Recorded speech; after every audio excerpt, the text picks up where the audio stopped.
रमता राम जपो रे प्राणी, अब तो सुन ले राम कहानी।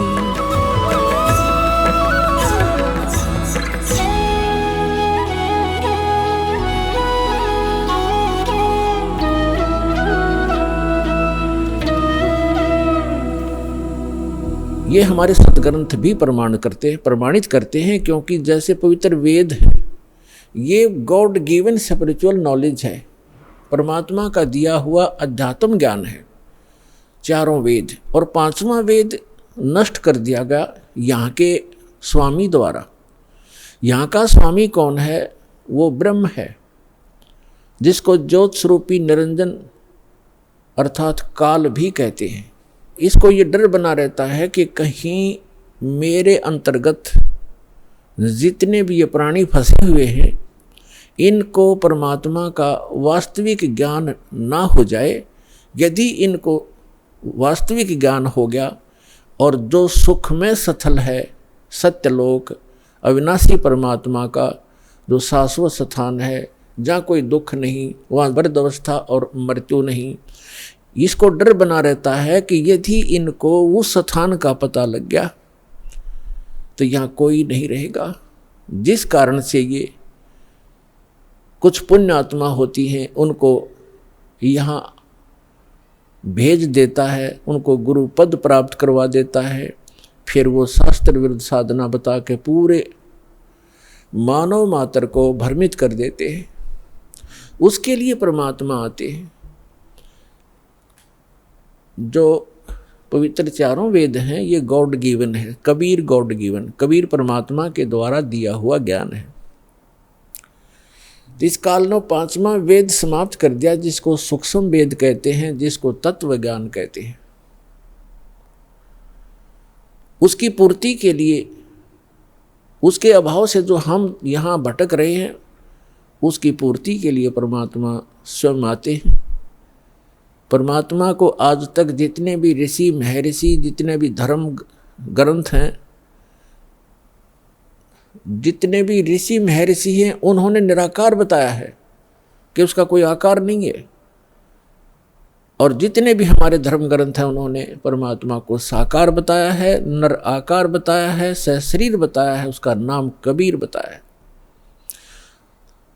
तो ब्रह्मा जी भी अपनी माता दुर्गा जी से कहते हैं कि माता जी, जब मैं वेद पढ़ता हूँ और फिर आपका अनुभव सुनता हूँ, और मैं भी अभ्यास करके जो अनुभव करता हूँ, उसमें बहुत विरोधाभास है,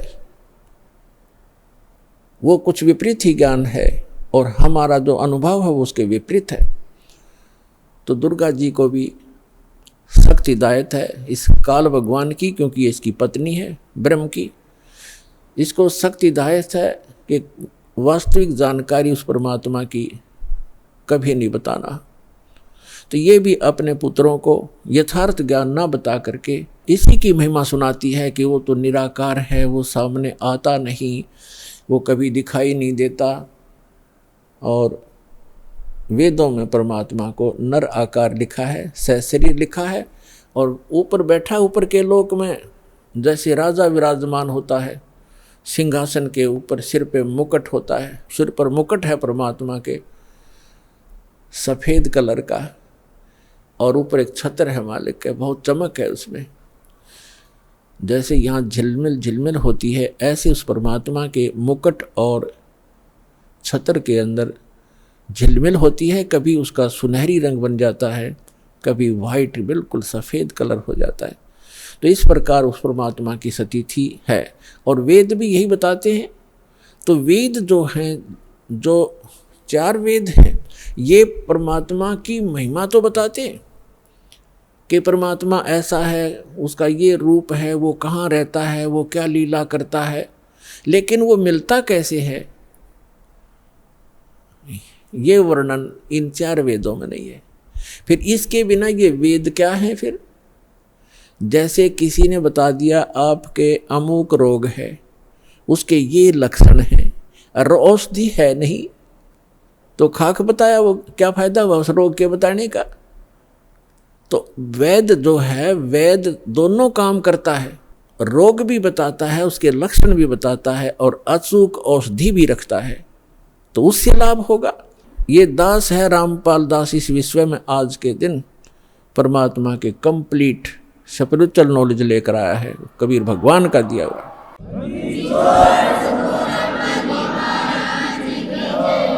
और परमात्मा स्वयं आते हैं, वो ज्ञान देते हैं। जैसे ऋग्वेद मंडल नंबर 9 सूक्त नंबर 86 के 86 के मंत्र 26 और 27 में, ऋग्वेद मंडल नंबर 9 सूक्त 54 के मंत्र 3 में, ऋग्वेद मंडल नंबर 9 सूक्त 82 के 82 के मंत्र नंबर 1, 2, 3 में, ऋग्वेद मंडल नंबर 9 सूक्त 94 के मंत्र 1 में, ऋग्वेद मंडल नंबर 9 सूक्त 95 के मंत्र 2 में, ऋग्वेद मंडल नंबर 9 और सूक्त 20 मंत्र 1 में, ऋग्वेद मंडल नंबर 9 सूक्त 1 मंत्र 8 और 9 में, ऋग्वेद मंडल नंबर 9 सूक्त 96 यानी 96 के मंत्र 16 से लेकर 20 में, और भी अनेक स्थानों पर ये स्पष्ट किया हुआ वेदों में कि वो परमात्मा ऊपर के लोकों में रहता है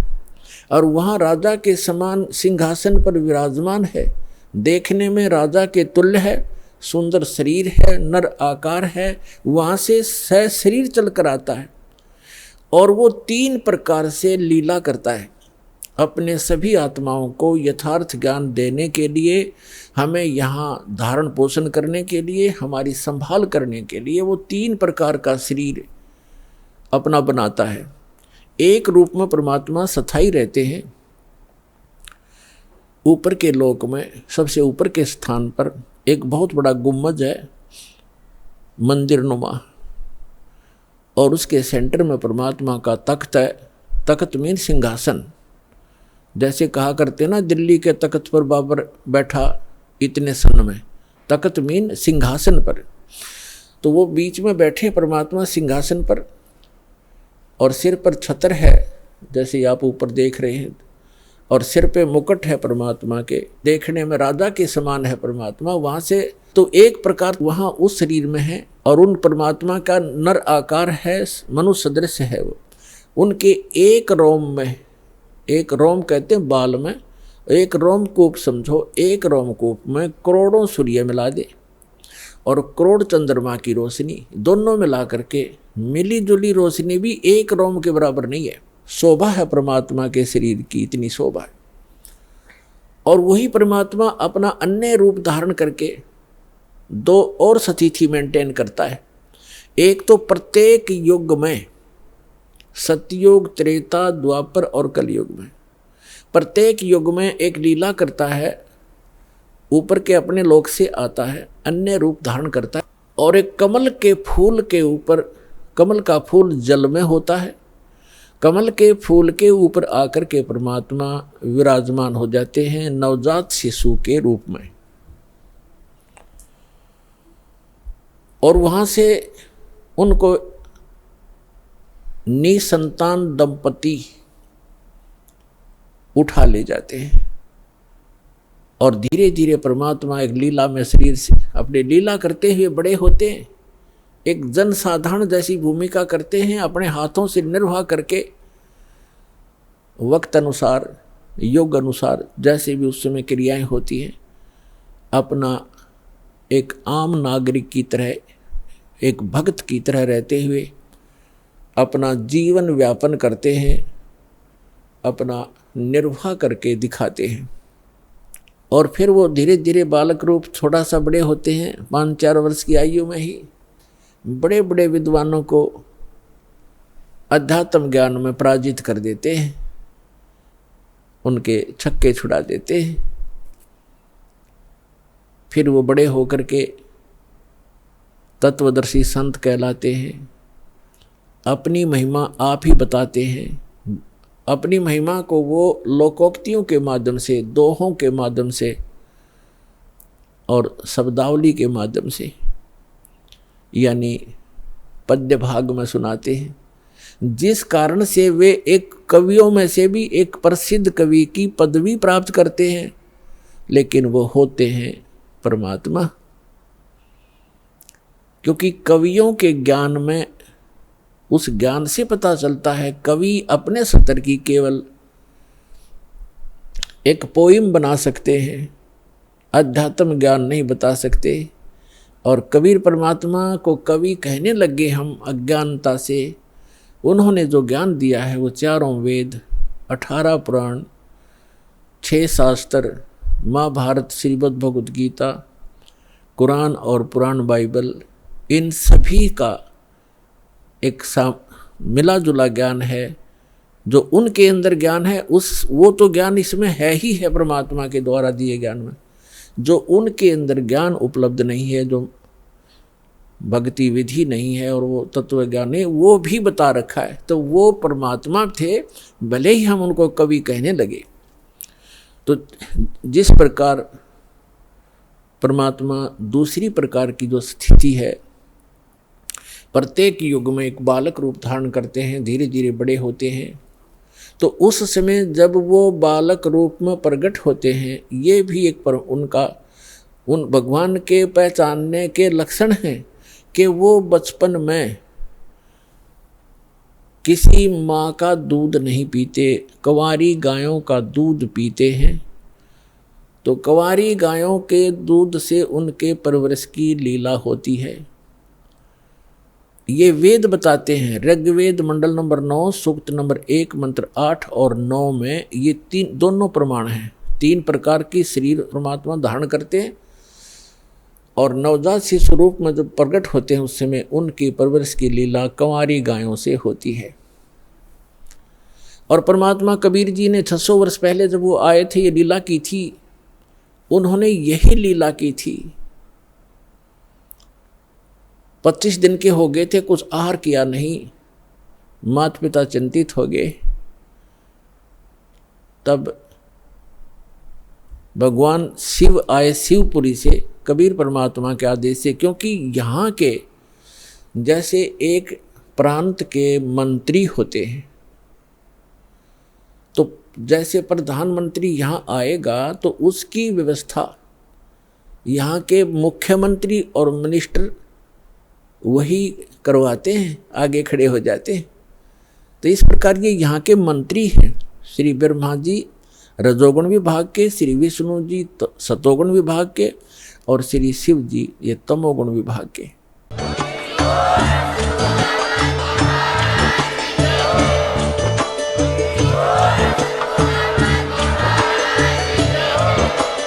आप सुन रहे थे जगत गुरु तत्वदर्शी संत रामपाल जी महाराज जी के मंगल प्रवचन। अधिक जानकारी के लिए विजिट कीजिए हमारी वेबसाइट www.jagatgururampalji.org। संत रामपाल जी महाराज जी के शुभ आशीर्वाद से पूरे विश्व भर में 500 से भी ज्यादा नाम दीक्षा केंद्र हैं, जिन पर संत रामपाल जी महाराज जी द्वारा ऑनलाइन निशुल्क नाम दीक्षा दी जा रही है। अपने नजदीकी नाम दीक्षा केंद्र का पता करने के लिए संपर्क करें 8222880541।